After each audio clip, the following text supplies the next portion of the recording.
আকার সকাল মানেই ব্যস্ততা, কোলাহল আর ধুলোবালি। সবাই ছুটছে স্কুল, কলেজ, অফিস কিংবা স্বপ্নের পেছনে। সেই ভিড়েই চলত একটি নির্দিষ্ট বাস, সূর্যযান।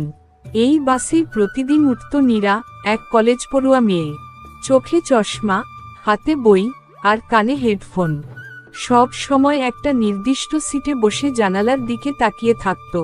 ঠিক তার দুই সারি পেছনের ডানদিকের সিটে বসত অয়ন, ঢাকা বিশ্ববিদ্যালয়ের ছাত্র।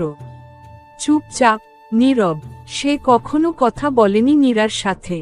তবে চোখ দিয়েই এক অদ্ভুত সম্পর্ক তৈরি হয়ে গিয়েছিল। অয়ন প্রতিদিন এক কাজ করত, বাসে উঠে নীরাকে দেখত, তার পছন্দের গানগুলো মোবাইলে নামাত, আর জানালার বাইরে তাকিয়ে ভাবত, আজ কি বলা উচিত যদি সে ফিরেও না তাকায়। নীরা মাঝে মাঝে আয়নার কোণে দেখে নিত, সেই ছেলেটা আজও পেছনে বসে। কিন্তু দুজনেই নীরব। বাস থেমে যেত, যাত্রীরা নেমে যেত, তারা শুধু তাকিয়ে থাকত, যেন চোখ দিয়েই বলছিল শত কথা। একদিন হঠাৎ নীরা বাসে ওঠেনি। দিন যায়, সপ্তাহ পেরোয়, তবু নীরা আর আসে না। অয়ন প্রতিদিন একই বাসে ওঠে, একই সিটে বসে থাকে। পেছনের সিট ফাঁকা।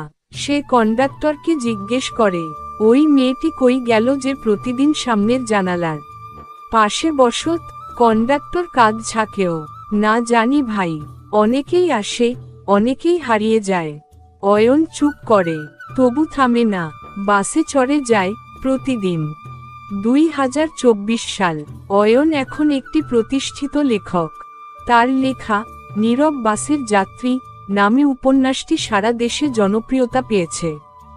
একদিন বইমেলায় তার সাইনিং অনুষ্ঠানে আসে এক নারী, মুখে হালকা হাসি, চোখে চেনা ভাব।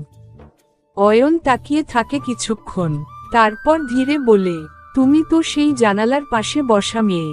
মেয়ে বলে, তোমার লেখা পড়ে বুঝেছি তুমি সেই পেছনের সিটের ছেলেটা। তারা বইমেলা শেষে কাছের এক ক্যাফেতে যায়। নীরা বলে, বাবার হঠাৎ অসুস্থতার কারণে আমরা চট্টগ্রাম চলে যাই। বাস ছাড়তে হয়েছিল, কিন্তু আমি প্রতিদিন ভাবতাম তুমি কি এখনো ওই বাসে উঠো। অয়ন হেসে বলে, হ্যাঁ, প্রথমে ভাবতাম তুমি ফিরে আসবে, তারপর অভ্যেস হয়ে গিয়েছিল। নীরা চোখ নামিয়ে বলে, তোমার লেখা উপন্যাসের শেষ লাইনটা আমার সবচেয়ে প্রিয়। ভালোবাসা সবসময় মুখে বলা হয় না, কারো জন্য চুপচাপ সিট ধরে রাখা ভালোবাসাও হতে পারে। অয়ন এবার প্রথমবার স্পষ্ট করে বলে, ভালোবাসি তোমায় নীরা। সেই প্রথম দিন থেকেই, নীরব সিট থেকে। কিছু প্রেম গল্পের মতো হয় না, তারা হয় অপেক্ষার মতো, চুপচাপ চলার মতো। কেউ কথা না বলেও কারো জীবনে গল্প হয়ে যায়।